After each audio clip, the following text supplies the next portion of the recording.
Uh, Yep. okay, so we are live. Is that correct? Okay, awesome. Okay, everyone. Hi. Yes, this is. We've got some changes to our workflow, and so that means that yeah, there'll be some fun hiccups, some fun moments of a little bit of awkwardness. Anyway, it is that time again for Geek Speak, and today we are going to be talking about how SEO and Google Ads will help your website. And of course, my name is Phelan. I work with Pip at Seymour Digital Media, where we focus on search engine marketing.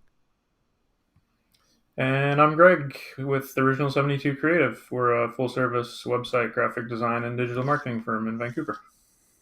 Awesome. And so, yeah, I can see that there's even someone watching us on the stream. So that is awesome to see Probably that. just me. It probably is, but I still, I will take that it's working. That to me, that's the important part. Um, Yeah. And so, today, as I said at the top, we're going to be talking about how you can use SEO and Google Ads to improve your website and how they can work together to really help your business overall. And so, I think as a jumping off point, we kind of, in our preparation for this conversation, we were talking about how a lot of businesses are, when you first, especially if you got a new website that has no, it's a brand new business, brand new website.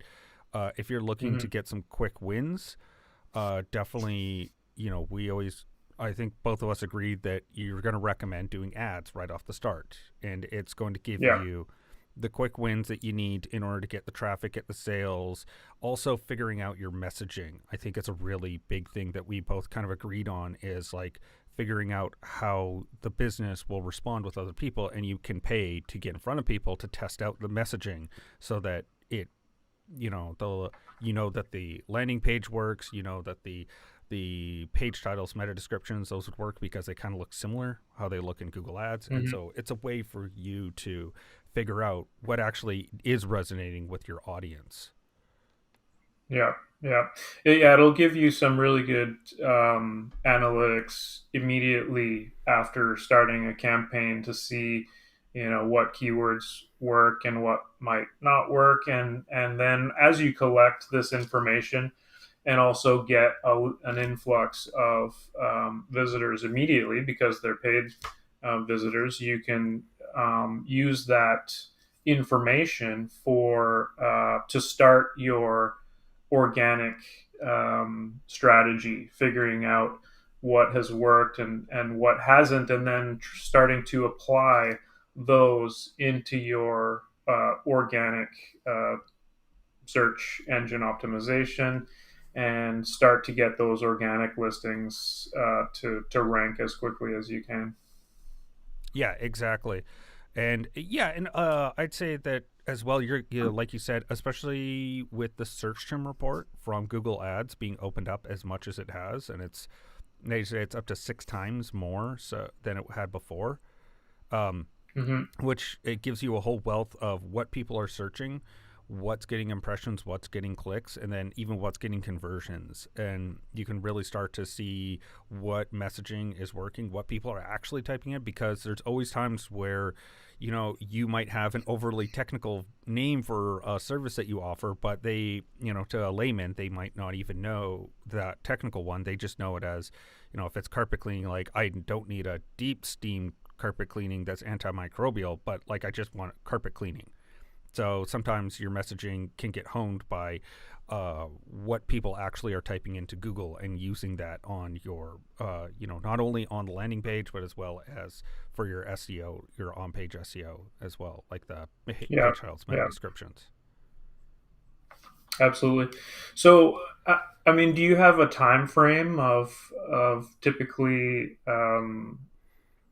when you might be able to, if you wanted to scale back on the paid when organic started to go? Like, what would you suggest on the amount of time to give organic before? you start really seeing some results Yeah. after doing some work on that. Yeah, that's a great question because yeah, timeframes, of course, naturally going to say the typical SEO answer is it depends, because you know it depends Yeah. on what type of SEO you're trying to do. You know, if you're e-commerce, that's just super competitive these days, so you need to expect that it's going to be long and arduous to get organic rankings, and you need to pair it with a content strategy that targets your audience and then lure them in that way. Mm-hmm. And it's going to take longer. But it's not impossible, but you have to be aware of your industry and your type of SEO and paid ads and like how those are working together. Um, and also what kind of big players you have in there. So e-commerce is obviously dominated by Walmart and Amazon for the organic rankings, but it doesn't mean there's not other ways to work around them. Now, whereas if you're, you know, like a small business, it could be, you know, if you fully optimized everything, you know, you always hear someone say like, "Oh, I got this website to page one in under a month," and it's I don't fall for that. Those are built up over building, you know, dozens and dozens of websites that took forever to get to that ranking, and they just basically implemented a bunch of it and caught it on the right wave. Like a lot of it, if you look under the hood, it's like, you know, the old saying, a 10-year overnight success, where it's really there's a lot of work and a lot of grind that went into this first website that obviously launched to the top, but that was because, you know, they'd done X million different experiments before. Generally, I would say Mm-hmm. just as, you know, with all of that preamble, you know, I would say looking at a year to year and a half before you can really start seeing organic taking off in a way that will uh, be able to definitely compete with and outdo the Google ads. But there's always caveats to that as well. Some industries like tree service is one that we know that it's all dominated by Google ads. Like it's just every you type it in, and Google has like six spots for ads or something ridiculous like that, just because it's so competitive and it's just one that is just dominated by people that spend money on ads. Yeah, I think if I were to make suggestions to a business doing both paid ads and focusing on their organic, which everybody should, by the Yeah. way, Oh yeah. um, is that because the paid ads is so targeted and you can compete directly with maybe a term or a phrase that you couldn't compete with organically, focus your paid ads on the words and keywords that you know you probably have no option for to get high in organic, and then focus your organic on those more broader long tail key phrases to supplement that other traffic, and try to get to, you know, the first page in with those long tail terms. Yeah, yeah. There's definitely a lot of good opportunities. Yeah, to get find longer tail keywords. So sometimes you'll even find in that search term report that I mentioned at the top.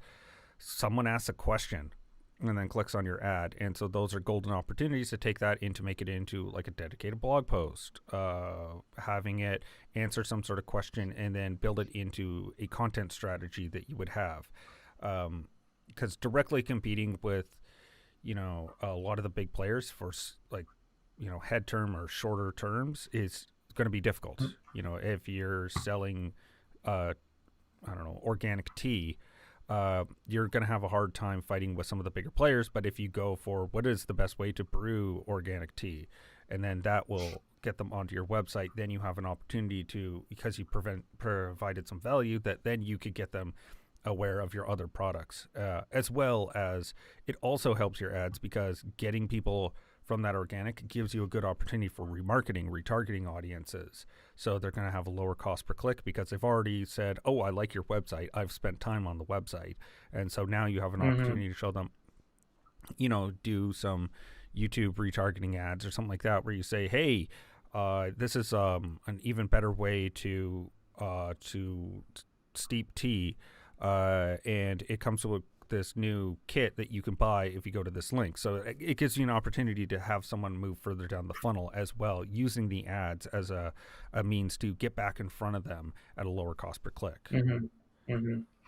Now, from your uh, knowledge, do you have any idea um, whether paid at all affects organic or vice versa in how well you might do? Like, if your organic is better, is good, will that somehow impact at all your paid? Or if your paid is very strategic and on point, will your organic have any benefit? Is there any correlation at all between the two? No, like the algorithms are completely separate because they don't want because Google was very concerned with how that would look, because that would just be a pay to play situation where if someone just paid, they gave Google $1 million a year or a month or something like that, then they would just Mm. dominate rankings for a whole bunch of things. So they do keep it as separate as possible. What I would say is there are some factors that are indirect that would help. So I think we touched on this when we were doing the prep, was your core web vitals, making sure the pages that you have are running smooth, they're loading well, the content is relevant, it's well structured. Like having a pleasant user experience is a factor that does well for your quality score for your keywords, because landing page experience is Mhm. huge. As well as Mhm. for SEO, that if people like your website and they find it easy to navigate, they enjoy reading the content, then that's going to help you as well. So in an indirect way, I'd say that it's more that I don't say that the algorithm is promoting one thing or the other, but they're giving you hints on what they would like you to do. And if you follow those hints, which are better user experience, then you're going to have a better time with your ads and your SEO. Yeah, I think the only way it probably really has any marginal effect would be that your paid ads at least is driving traffic to your site. So the more traffic you are getting to your site, then your organics may be affected because of that factor. Because how popular your site is a small ranking factor in organic placement as well. So if your paid is driving more traffic to your site, then your organics may be impacted marginally, just because your site is seen as more popular because of those extra visits. But it really, like you said, the algorithms have no effect on each Yeah. other. The organics just see like the total number of people, and if there's more traffic being driven from your paid, then your organics might have a slight effect just because of that. But it's very minimal. Yeah. It's basically it's at the point, if it did affect it, it would be so small that you have so much other bigger things you can get Yeah, rewards from, that I would not yeah, focus on yeah. it at all. Yeah, No. it's definitely one that Google's tries to make it very clear that they want those things very separate, just because people being bad actors and that stuff, they just want to have your organic rankings be its own factor that goes into it. Um, there was one other thing I remember that you and I had touched on about it, which is one. It's very similar to the search term report. There's a tab inside of Google Ads called Auction Insights. It's under like your campaigns. You would find it. It's like a sub menu there. And what this is really good is that when you start spending money, then you could see who's your competition that's actually bidding on keywords. It won't tell you. I haven't been able to pull up the precise keywords that they're bidding on, but it will give you an insight as to who's showing up in those bids that you're doing, how often are they showing up, like as a percentage of the number of times, who's in the Mm-hmm. top three, and then who's at number one. So this will give you a lot of insight as to, maybe we've seen it where their competition was only spending on one or two keywords. So they showed up at number one position, but they were like less than 10% of the time. So, but because we were Mm-hmm. bidding on so many other keywords, So you can start to see how other people's marketing strategies are working there. And then it could also give you some ideas on, if they're spending a ton of money on Google Ads, well, maybe there's something you could take from their landing page that you're not doing, or somewhere in the language that you're not following. So it gives you an idea on how you can make improvements on your website, because they're obviously getting a lot more interaction from the Google Ads if they're putting more money into it, in theory, of course. But yeah, this will help you with seeing what your competition's doing, and it's a little way to get a sneak peek around to see what they're all doing and check on them. Yeah. Now, a lot of pages, when you're doing paid ads, you have specific landing pages optimized for those ad campaigns. Uh, do you feel the optimization for those pages can be only geared to the paid ads, or are those pages also something you want to try to boost for organic, and do what you need for organic? Yeah, it's a good question. Is like, should you make like just a dedicated landing page for the Google Ads and then have it with a no index, so it's like not, Google doesn't even want to rank it. That's usually what happens with you when you do duplicate pages. Pages are pretty much identical, and you might change some of the language, some of the layout. Um, Generally, with So ads, you you would would do. prefer them to stick with a specific landing page only for your paid, and not have it a page that might also be, you know optimized for organic, being found organically in your site. Yeah. Well, what we generally do is have a page that's going to go for both, and it's like whatever service that they have, and that's going to be usually the term. And if there's keywords or their cost per click is going up, then we might duplicate the page and then make it not show up on searches, so that we can do Mm. more targeted pages. So like we have more targeted keywords and more targeted language to the ads themselves. Generally, we have both. Go like we want both to pages to sorry to rank and do well for both the ads and the SEO. Um, and so generally we do it that way, and then if we do need to pull out and duplicate the page, then we'll do that for the ads, and then just have it so it'll be for a targeted ad campaign or something like that. You can use A/B testing tools, but generally they're not going to do well for the landing page experience. And the reason is because there's a bit of JavaScript that comes in after to make the change. So say you want to Hmm. change the title, it it won't register when the bot crawls the page, because they're just going to read the HTML. They're not going to fire all the JavaScript, and they're not going to be making the changes using an A/B testing tool like Google Optimize. So if you were going to do something like that, be wary that they don't count that part, because they actually will think they won't trigger it. So it'll just read as the regular page that you had Hmm. originally, and not the personalization that you did using a tool. Yeah. Um, I was always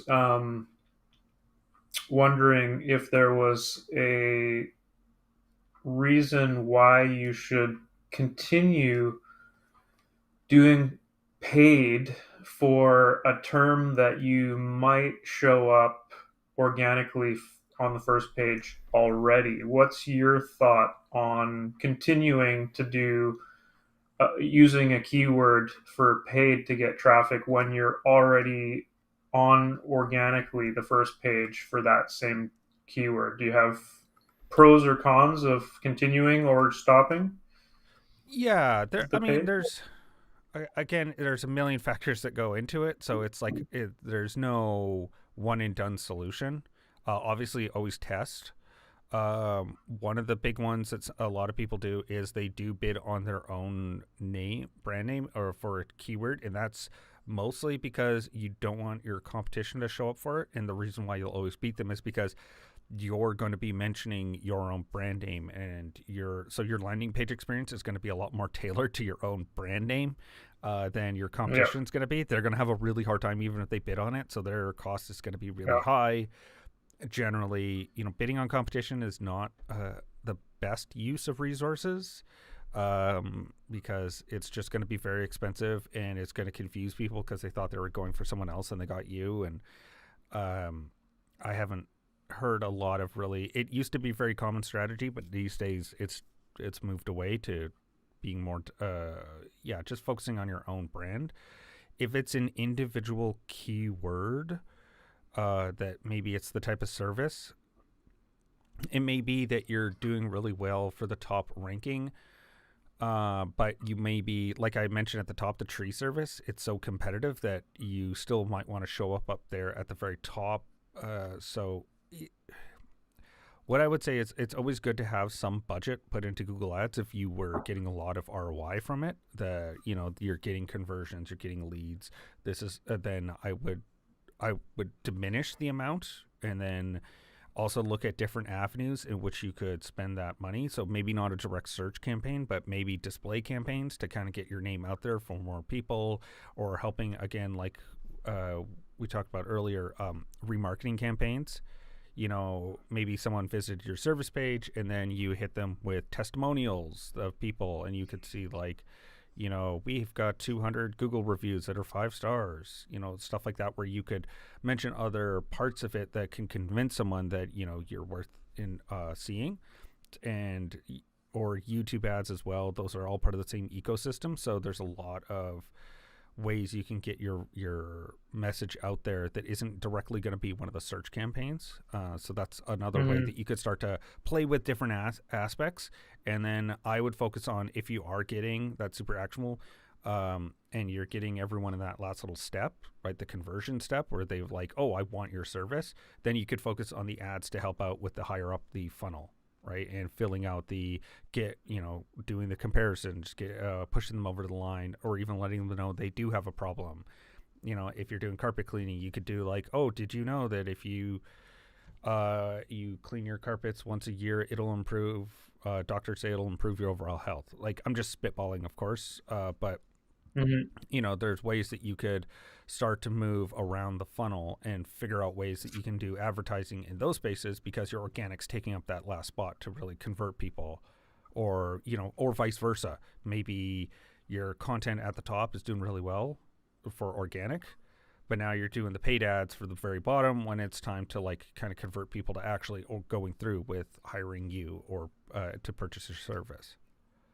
Yeah, and Pip's weighed in. She's watching, and she says, yes, it's better to show up more than once on the page. So, Yeah, and yeah. and she wishes actually she was on this live, because she has She's some stuff she could say. I I believe I it. was always curious because the way I use Google is I tend not to click any of the paid ads. I will click the organic links, and I don't. Yeah. Maybe that's my how I use it, because I know the industry.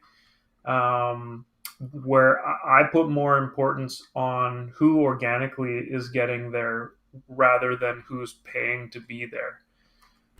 Yeah. Um, as Eh, my eh, mentality of how I think of these results. yeah, and I would say I'm very similar in that regard of the yeah, it's very much of the, I don't click on as many ads. It's also that I just don't want people spending their ad budget on me if they done well enough for that.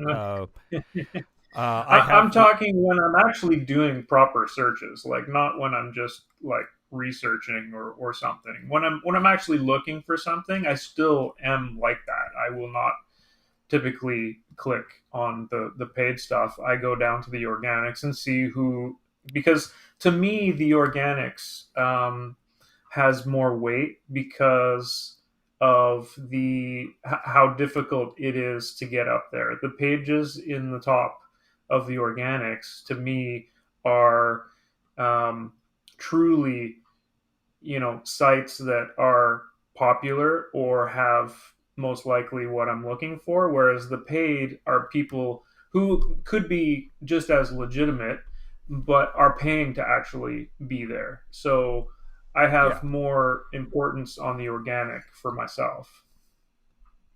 No, totally. It is one that I would. I get that part as well. In my experience, it's been the more I've done it, I used to be much closer to where you were with just like feeling that organic was the purest one. But I've also seen it where ads have also been better because they've been more targeted to my search, whereas Google was trying to do the organics. So if I have a really weird niche product I was looking for, sometimes the ads do a bit better job because it is a weird niche thing and they just didn't have the organic listings there for it. So there are some cases where I would click on the ads, but generally, in my experience, I would agree with you that I would say that the organic rankings are just they're usually more comprehensive than the paid ad ones, and they're a little bit better landing page experience. In at least that's been my experience with it. But Mm-hmm. there's always going to be edge cases and weird situations that happen. But generally, yeah, I just go for organic. But that's again personal. And this, to me, shows the power of what Pip reiterated is having more, being on the first page more is better. And you were saying that as well, is that if you see that paid ad at the top, and then you're scrolling down through the organics, and you see that same company, then I mean, 100% of the time almost I'm probably clicking on that organic link because they were at the top for organics, and they're at the top for paid, and I Yeah. see them at the top for organics. It's reiterating to me that they're either reputable or what I'm most likely looking for. Yeah, exactly. That it also means that they're probably, if they are showing up first for ads and for organic, that they are taking their marketing and their messaging very seriously. So Yeah. that also is a pretty good signal for you that it's like, oh, these people do really want to show up for this. Like they do really want my attention for this part, and are putting in the legwork to actually make it so that they're showing up for, they're showing up for it both in a paid sense as well as the organic sense. Yeah. Great. We're close to half hour here. Was there anything else that you wanted to get across between differences or similarities between the two? Um, I definitely, it's one thing that I would say, especially if you're new with Google Ads, take it slow. Try to avoid a smart campaign because those things are, there is, I have heard of some people suggesting that a smart campaign's been good for them, but they are in, absolutely well trodden like a plumber. That Hmm. you know what the messaging is going to be, you know what to expect out of it, and there's very little difference. That part I've heard can be better, but be very cautious of any smart campaigns because they are too broad and they don't give you enough insight. So, but do play around with it. It's well worth it to kind of get your toes, dip your toes in a little bit with Google Ads. And, for SEO, I would say, take the core web vitals, making sure your site runs smooth and efficiently. That's a really good place to get started with your SEO, is making sure that your site is running well. I think Google should do away with smart campaigns altogether because, in my experience, it really deters people who have a bad experience, as that's what paid ads are, and they don't Yeah. work for them. And then they won't try it again, because I've had many customers of mine who went off and tried smart campaigns.